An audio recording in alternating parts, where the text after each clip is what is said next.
sometimes staying busy can Yeah. feel like you're making progress, but it's just staying busy. I think sort of that true mark of mastery, or I guess having it be productive, is whether or not you're stretching your limits, essentially Hmm. learning something new at the very least, Yeah. or have it be productive, like you said. Yeah.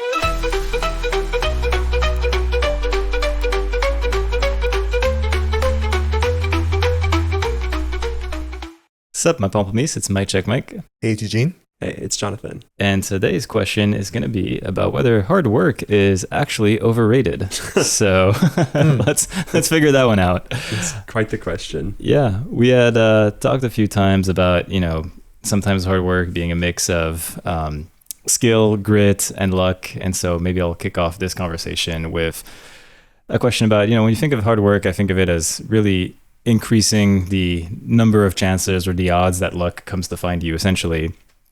So if that's the case and you get that through hard work, then essentially why do so many people quit before the compounding kicks in, if all you have to do is work hard and let luck come to you, assuming you have the grit and the technical knowledge, right? Yeah, I mean, if you conceptualize it that way, as essentially like working hard is allowing you to like roll the dice more times, hoping to like, come up with a good result, then it's very easy to feel like in that conceptualization, then it's very easy to feel like nothing's happening. Because if it is truly based on luck, you don't know how much the odds are increasing or whether you're even playing like a profitable game in the first place. Yeah. Like you may be increasing your odds, but were your odds really bad to begin with, and after increasing them, they're still really bad? There's a lot of kind of, I guess, unknowns when you're working hard and you don't see the results. And I don't really know if like hard work is what gets you like better odds as much as good work gets you better odds. And also there's other important things like having people like you. If you do great work, but like people don't want to work with you, then it's very difficult to like have opportunities come your way. That's true. That's a fair point. And just writing off of your point, Jonathan, I definitely do think, like speaking from personal experience, it is easy to kind of, well, it's more tempting to give up after you spend a lot of time working on something. If you kind of lose, I guess, faith in whatever you're working on, sometimes you lose trust in maybe the results actually panning out. If hard work was as if it was as easy as like rolling a dice, then I feel like that would be way more enticing for some people. But I think something you said earlier definitely did ring true to me, where it's like sometimes you just don't know if you're playing a profitable game in your words. It's like sometimes it's like, especially if you're doing something that not many people has done before, it's you really have to put faith in yourself and in the process. But sometimes maybe the amount of effort you're putting into the effort just ends up starting to feel like it's tremendous, and like the cost doesn't seem like it's gonna pay off at some point. So maybe for some people, they just want to jump ship and then maybe divert their time into something else.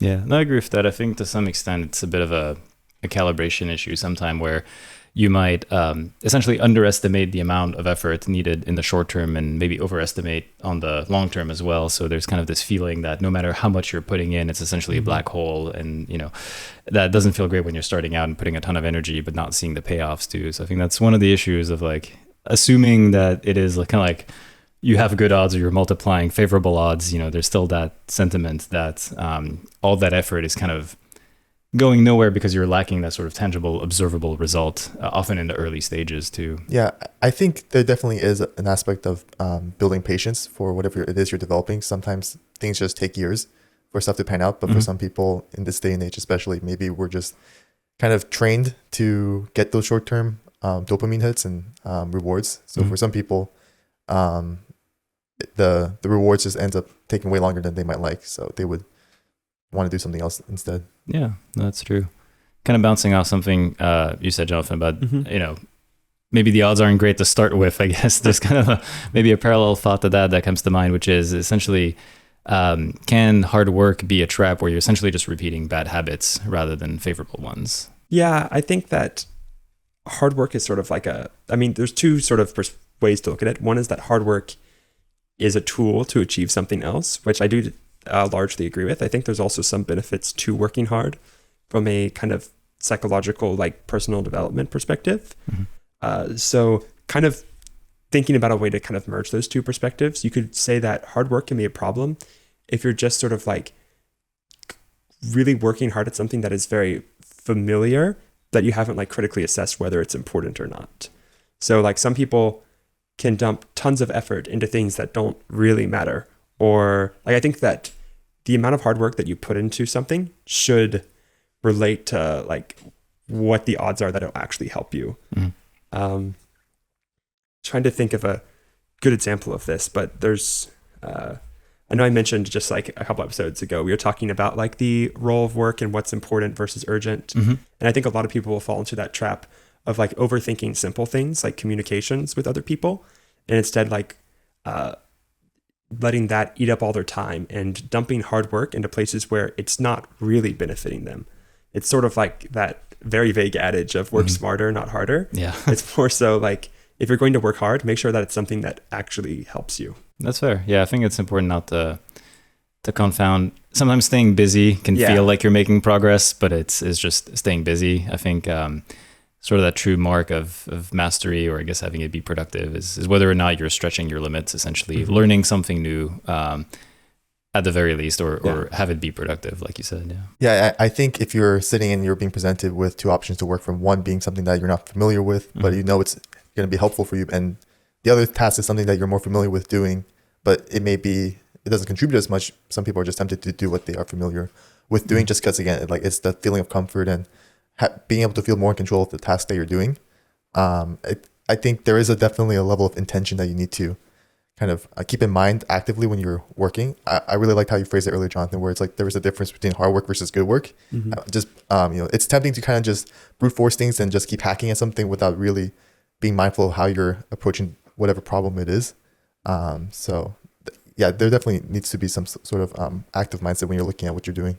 Yeah, sure. Yeah, definitely some form of active self-reflection. Yeah. So I like that notion, and I guess it brings up a question of really, how can you tell the difference between pushing through resistance that makes you better, or you come out better on the other side, versus just pushing yourself into burnout, essentially? Yeah, that's a really good question. Because it's one thing to say, oh, like work on things that matter, but how do you actually know what that means? I think it's very important whenever you're doing work to kind of close the loop on it, in that you should be working like with other people, looking at the way that they approach these problems. And there's many things that you can do here, but for example, like if you're doing some work, you can consult like a subject matter expert on like whether this is the approach they would take. And of course, you need to have access to a person like that. But even just like taking a bit of time and looking at the things you've done and looking at how useful they've been, even if you don't have another person just give you feedback, you need to kind of take the results and use them to inform the next iteration. Like you shouldn't just kind of mindlessly hack away at something. No, absolutely. Yeah, I agree. Pain by itself doesn't mean progress, but it is a signal that you can kind of use. And I think it's, like you said, closing that feedback loop. You can kind of think of whatever time scale is appropriate. Maybe it's a few months, if you're learning a new task or something like that, and just kind of asking yourself, am I walking away from this more energized? Am I more skilled than I was when I started this? And just kind of looking back at, if you've changed for the positive, I guess, like you said, closing the feedback loop on that. Yeah, I definitely think the way how I see this question is maybe through an engineering lens of like applying some performance metrics. Are you performing the similar kind of tasks better with less strenuous effort, maybe? If you're pushing through resistance, but it makes you end up coming out better at the end, maybe the task still seems a little difficult, but you kind of have a better grasp on how to do the things. You have a better control of your emotions maybe when you're tackling the difficult task. But normally it's like you can feel yourself getting more capable with the task that you're doing if you're applying that intentional mindset. Whereas if you're kind of just hacking away at things for the sake of feeling busy, you can sort of see your quality of work, kind of dropping, and then everything just starts to kind of fall apart at some point sooner or later. Yeah, that brings up maybe one last good question of when you are working hard, essentially, especially in modern times where things change very fast. It's very easy to be relentless and essentially go in a direction, and even if you are making sure that you're closing the loop on becoming better, it could be that your surrounding conditions change and, you may need to adapt, essentially. So that brings up this notion of how do you make sure that your hard work is evolving appropriately with your surrounding conditions and not becoming overcome by events or obsolete, or just accumulating hard work without it being as fruitful as it could be. Yeah, that's a important thing to consider for certain. This is definitely another place. I know I mentioned before, like talking with people, like being part of like a community that can give you feedback on the work that you're doing is important, because then you get exposure to kind of how these changes are occurring and how other people are responding to them. Like if you're in a field, like what new tools are coming out, like what are people talking about, like what big stuff is affecting the field. That's another thing where the previous point I made about like kind of, I guess, being part of a community or like consulting in export is really important. It is a bit tricky. I think part of it is that once you like make a plan for something, because before you do hard work, you should definitely make a plan about what you're going to do. Diving right into it is usually a recipe for redoing your hard work somewhere later down the line. Sounds about right. Is the plan is not fixed. Like you can maybe like as part of that, you can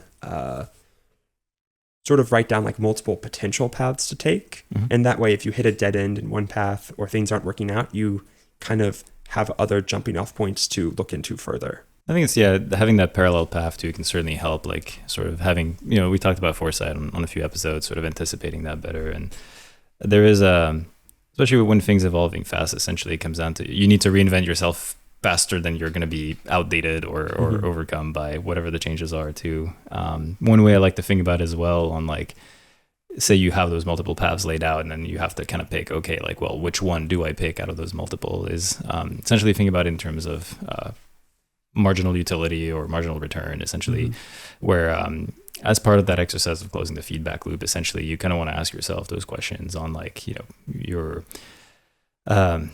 ability, for example, to recover from setbacks. Essentially,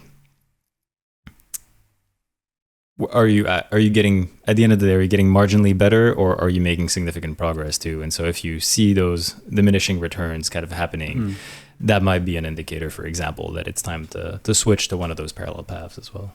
And being more tied to the outcome than the process also allows you to maybe approach a problem from different angles or embrace new tools as they come out, instead of trying to like force a tool in a scenario where it might not apply anymore. Yeah, exactly. Being cognizant of what the environment is too. And it's, All right. Well, that's for our first segment. And now Eugene will serve us with our 2 words of the day, or the day. The episode. We, the past couple of weeks, we've kind of had some themes with food. I wonder if this time Mom's going to cook us something. Please, no more food. Tasty things. So many sandwich ideas we can have. Calling it now. It's going to be laser waffle. 100% chance. Again. Oh no. We'll do a redo if that's the case. I think Mom is starting to run out of original ideas. She's starting to combine prior generated stuff. So, all right. So for this week's prompt, it's going to be Velvet Lantern. Velvet Lantern. We had Velvet and Lantern. And we had Lantern. What was it? It was Velvet Compass. Velvet Compass. That might have been a really early episode. Lantern? Iron Lantern. That was very Iron early. Lantern, Yeah. And then we had Iron Lantern. Iron Lantern, yeah. Wow. And so now Mom is just stitching prior things together. I'm like wondering if that warrants a redo. Honestly, I wouldn't mind. Yeah. Let's get something new. Let's get something new. All right, Mom, you dropped the ball. Second time. You're redeeming yourself. Shot.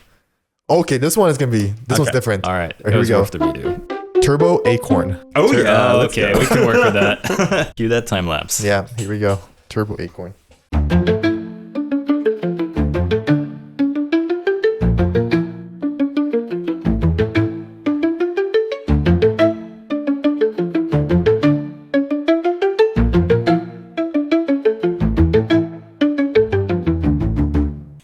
Turbo Acorn. Let's see what we have. Does anyone want to start? I can kick it off with the one good idea that I had. Do not worry. There are other ideas. This is just the good one. That's one more than I have. By all means.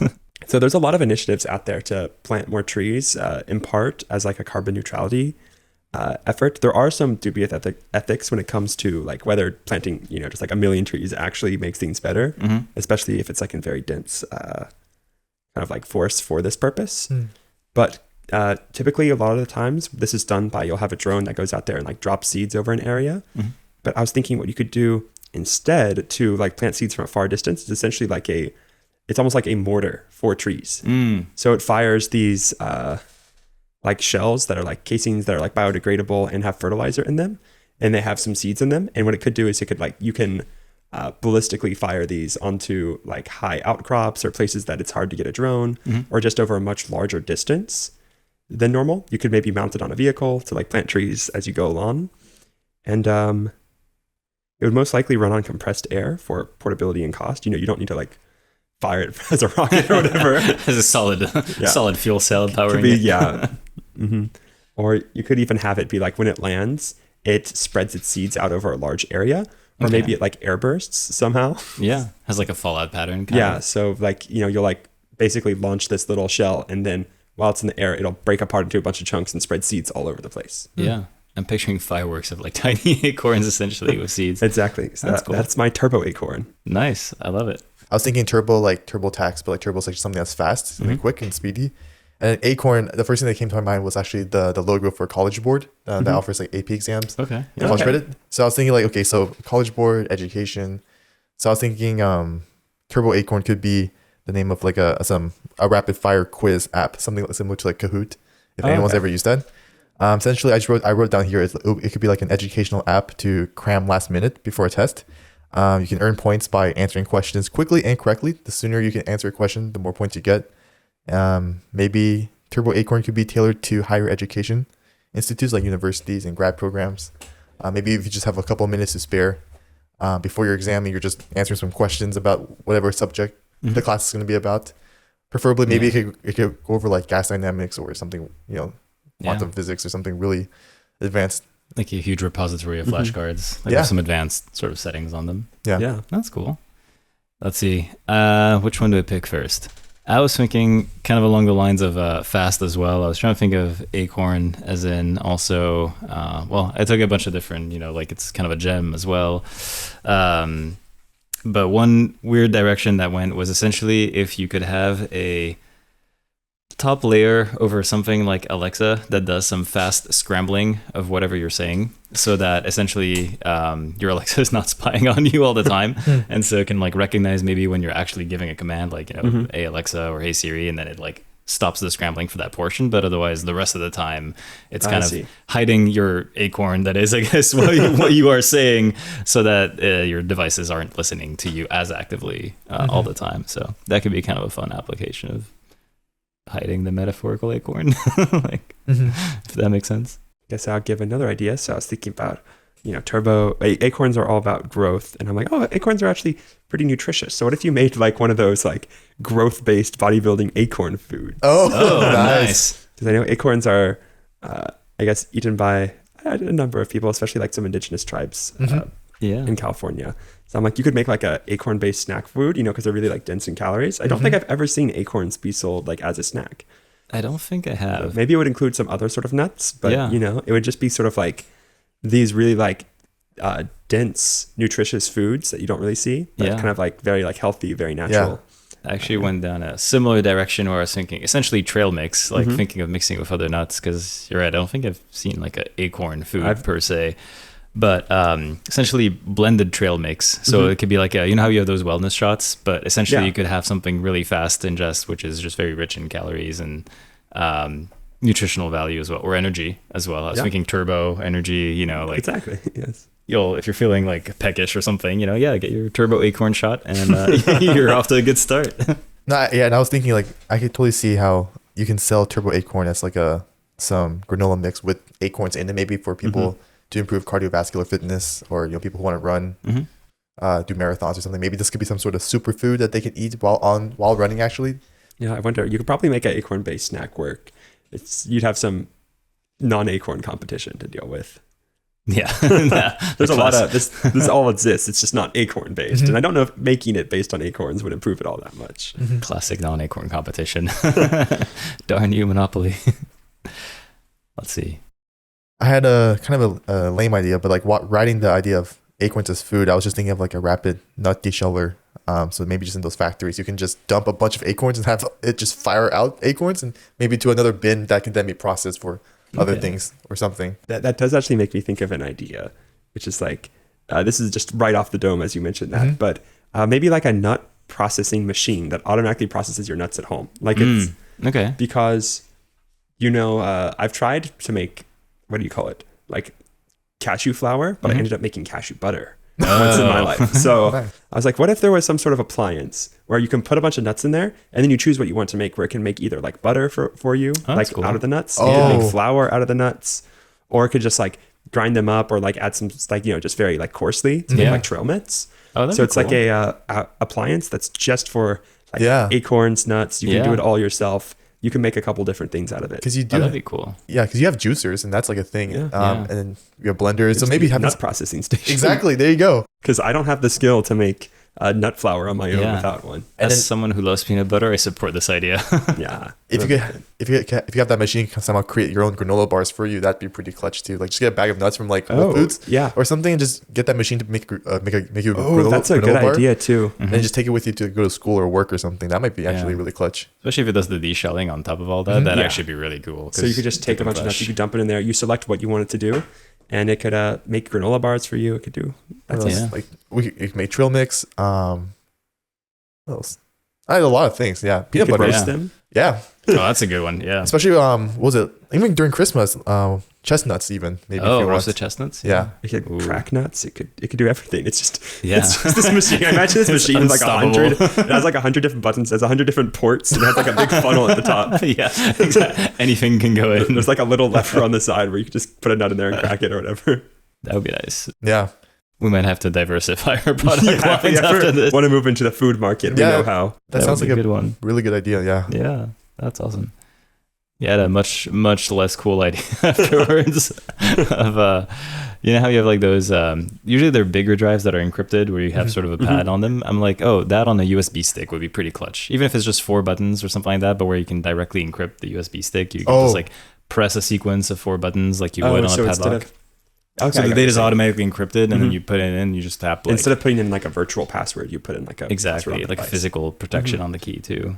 That'd be kind of clutch. You see it on some bigger drives sometimes, but it'd be nice to have them on like USB sticks because those are so mobile. They can easily get lost or stolen. And Yeah, so that's fair. that'd be kind of a cool little added security measure.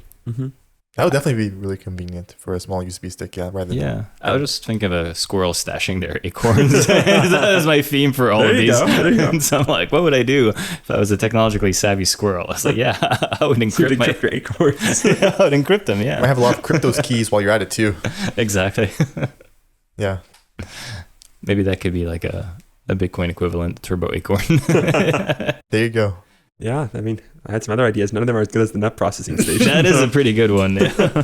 I was for my last idea. I was thinking of an acorn is something that grows into a tree slowly. So a turbo acorn would grow into a tree very quickly. Ooh. So because that's not really feasible in a like naturalistic way, I was thinking instead it could be like a maybe like a very large like umbrella, almost like maybe an inflatable umbrella that you can like place down, and then if you want shade in like a 20-foot ring, it like creates that. So instead of having to bring around like a very heavy, like canopy to set up, because you'll see those a lot at like outdoor events, it would just be something smaller that like deploys itself. It's lighter, easier to carry. I'm not sure if this would be for like potentially camouflage or more for like shade if you're going to the beach. Maybe it's Yeah. really aesthetics. You can go to the beach and you can like boom, deploy your own palm tree. It's like the origami folds, but used for I guess the sun, for like a tree. Yeah. That'd be cool. Yeah, that'd be a cool application. I Yeah. guess you never You'd see have it to for figure shade. out exactly how to make it work, but it's interesting, I think. I'm out of ideas. Yeah, that's all I had with. My last one. I was starting to go down the path of like planting trees, and then I wasn't quite sure where I was going, and so it stopped there. Yeah. All right. Well, thanks everyone for joining this one episode. I hope you will share your ideas for turbo acorns or come up with that concept for the ultimate nut cracking machine / needs to butter be like- generator. Too bad April's I behind think us. it's a good idea April still, yeah. 1st. That would have been a good one. But yeah, feel free to comment where you would have taken turbo acorns. Let us know if you like any of the things we proposed, or if you have any thoughts on working hard and the merits of it, or whether it's all one giant trap. Let us know what you think. And no one should ever work hard. Yeah. And on that note, we'll go on strike right away, and we'll see you for the next one. All right. See ya. Have a good one.